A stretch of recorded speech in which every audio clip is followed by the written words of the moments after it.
Hello everyone, good morning. তোমাদের সকলকে স্বাগত মনিকা ডেলি ব্লগে। তোমরা ব্লগটি দেখতে থাকো, আশা করি তোমাদের খুব ভালো লাগবে। এখন বাজে সকাল 6:30। সকালবেলা দেখো গাছে কত ফুল ফুটেছে, সেটাই তোমাদের শেয়ার করলাম। তা এখন গাছে ফুল তুলবো না, এখন সোজা ঘরে যাব, রান্না করব, অফিসে যাবে তার জন্য। এখানে দেখো ভাত বসিয়ে দিয়েছি, ভাতে একটা আলু সিদ্ধও দিয়েছি। জানি না বাজার থেকে কি আনবে, তার জন্য একটা আলু সিদ্ধ দিয়ে দিয়েছি। এখানে পেঁয়াজ কেটে নিয়েছি, এখানে আলু আর কাঁকরোল ভাজবো, তাই নুন হলুদ মাখিয়ে নেবো। এখানে ডালটাও সিদ্ধ হয়ে গেছে। এই দেখো এখন এই কাঁকরোল আর আলুর মধ্যে নুন হলুদ মাখিয়ে নিচ্ছি। আর ও গেছে বাজারে, বাজার থেকে আসুক কী নিয়ে আসে, তারপরে সেই রকমভাবে রান্না করবো। আগে এগুলো রান্না করে নিই, কেননা অনেকটাই দেরি হয়ে গেছে। তা এখন এই আলু আর কাঁকরোলটা ভেজে নেব। এই দেখো বাজার থেকে চলে আসলো, বাজার থেকে কি নিয়ে এসছে সেটা প্যাকেটটা খুলে দেখলাম যে মাটন নিয়ে এসছে। বললো যে বাজারে সেরকম মাছ নেই, বেলা হয়ে গেছে তো বিক্রি হয়ে গেছে।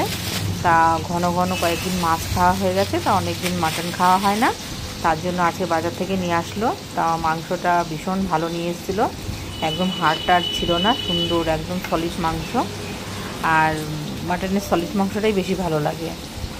আর এখানে দেখো এখন মাংসটা আমি ধুয়ে নেব, কেননা ওইদিকে আমার তো রান্না হয়েই গেছে, ডাল ভাজা টাজা সমস্ত কিছু। এখন চলো মাংসগুলো ভালো করে ধুয়ে নিই। আর এই খাসির মাংস না একটু ভালো করে দেখে ধুয়ে নিতে হয়, কেননা লোম থাকে তো, এই জন্য একটা একটা করে পুরো চারিদিক ঘুরিয়ে দেখে তারপরে আমি এই মাংসগুলো ধুই। তা খাসি মাংস আমি দুইবারই ধুই। এই দেখো মাংসগুলো ভালো করে এখন ধুয়ে নিচ্ছি। আর মাংসটা ধোয়া হয়ে গেলে ম্যারিনেট করে রাখবো। তারপরে এই মাংসর জন্য আলু পেঁয়াজ রসুন আদা এগুলো কেটে নিতে হবে, কেননা কিছুই কাটা হয়নি।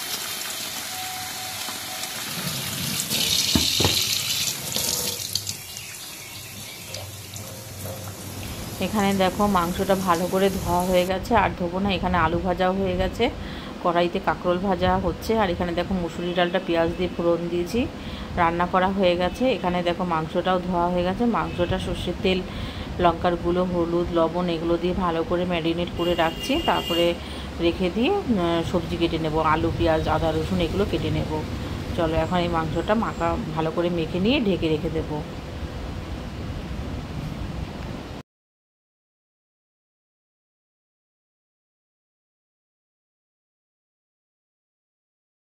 এখানে দেখো কড়াইটাও বসিয়ে দিয়েছি, সর্ষের তেল দিয়ে দিয়েছি, তার মধ্যে তেজপাতা শুকনো লঙ্কা গোটা গরম মশলা জিরে সমস্ত কিছু দিয়ে দিয়েছি। আর আজকে রান্না করব আলু দিয়ে লাল লাল মাটনের ঝোল। এখানে দেখো পেঁয়াজ কুচিগুলো দিয়ে দিলাম।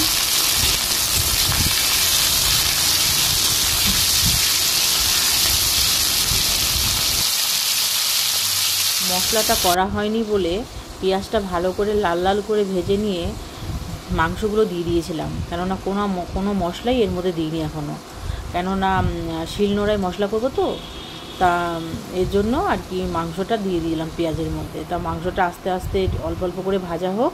আর এখানে দেখো এই দেখো শিলনোড়ার মধ্যে জিরে বেটে নিচ্ছি, তারপরে এই দেখো আদা রসুন আছে পেঁয়াজ আছে কাঁচা লঙ্কা আছে এগুলোও বেটে নেব। তা সবসময় তো শিলনোড়ায় বেটে রান্না করি না, তা আজকে অনেক দিন বাদে এরকম শিলনোড়ায় বেটে মাংসটা রান্না করছি। দেখো সমস্ত মশলা একে একে বেটে বেটে সব দিয়ে দিচ্ছি, আর ভালো করে নেড়েও নিচ্ছি। আর এখানে দেখো শিলনোড়ায় বেটে সমস্ত মশলা দিয়ে দিয়েছি, এখন ভালো করে মাংসটা কষিয়ে নিচ্ছি। তা মাংসটা লাস্টে প্রেসার কুকারে দেবো, কারণ নাহলে শক্ত থাকে, সিদ্ধ হবে না। এখানে দেখো অনেকক্ষণ ঢেকে ঢেকে মাংসটা কষাচ্ছি।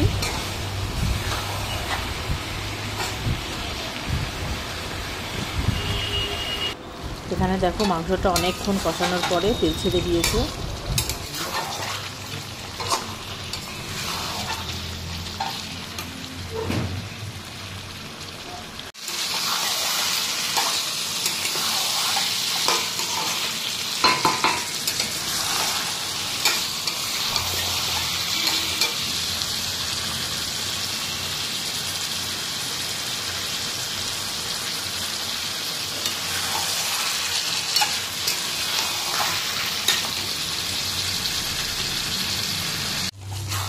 এখানে দেখো মাংসটা ভালো করে কষানো হয়ে গেছে। আর এই কুকারের মধ্যে আলু দিয়ে দিয়েছি, আলুগুলো আগে ভেজে নিয়েছি।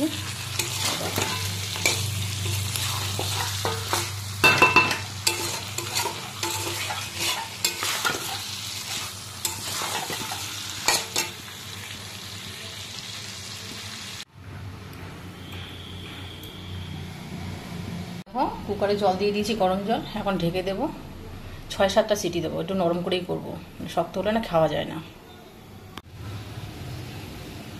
ঢাকনাটা খুললাম এখন। তা গরম মশলা দিতে হবে, তাই একটু নেড়ে দেখছি কতটা ঝোল রয়েছে। তা একটুখানি গ্যাস ধরিয়ে দিলাম আবার। তা ঝোলটা একটু বেশি মনে হলো, তাই জন্য এই দেখো আর একটু ফুটিয়ে নেবো, তারপরে গরম মশলা দিয়ে দেবো। আর এখানে দেখো মাংসটা প্রায় রান্না করা হয়েই গেছে। আলু দিয়ে খাসির মাংসের পাতলা ঝোল রান্না করছি। খাসির মাংস বেশি ঘন ভালো লাগে না, পাতলাটাই ভালো লাগে। আর এখানে দেখো মাটনটা পুরো রান্না করা কমপ্লিট। দেখতে কেমন হয়েছে অবশ্যই কমেন্ট করে জানাবে। আর এখানে দেখো রান্না বান্না পুরো সব হয়ে গেছে। বাসনও মেজে নিয়েছি, গ্যাস ট্যাস মুছে নিয়েছি। এখন স্নান করতে যাব। তখন দেখি আকাশে বিশাল মেঘ করেছে, দৌড়ে গিয়ে জামা কাপড় সব তুলতে হবে। এই দেখো আকাশে কেমন মেঘ করেছে। প্রত্যেকটা দিন বৃষ্টি হচ্ছে এইভাবে, মুষলধারে বৃষ্টি হচ্ছে। তার বাইরে বেরিয়ে পড়লাম জামা কাপড় তোলার জন্য। জামা কাপড় তোলা হয়ে গেছে, এখন স্নান করতে যাব, তারপরে দুপুরে খাওয়া দাওয়া করব। এখানে দেখো একটা লুঙ্গি মেলে দিয়েছিলাম, সেটাও তুলে দিচ্ছি। আর বলতে বলতে দেখো এই দেখো মুষলধারে বৃষ্টি নেমে গেল।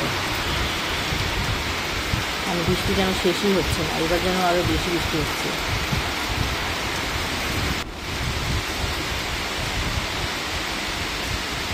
আর এখানে দেখো কুকুরটার কাণ্ড। যখনই বৃষ্টি নামে, এই কালো কুকুরটা আর একটা লাল রঙের কুকুর আছে, ওই কুকুর দুটো প্রত্যেকদিন গ্যারেজ ঘরে ঢুকে শুয়ে থাকে বৃষ্টি হলেই। তার দরজাটা বন্ধ বলে চলে গেল। তা পাঁচিল দিয়ে লাফ মারবে বলে সেটাও দেখলো, পারলো না, তা চলে গেল। যাই হোক, তোমাদের ভিডিওটা কেমন লাগলো অবশ্যই কমেন্ট করে জানাবে। টাটা, দেখা হচ্ছে নেক্সট ব্লগে। আর তোমাদের যদি ভিডিও ভালো লাগে তাহলে সাবস্ক্রাইব করে দিও। টাটা।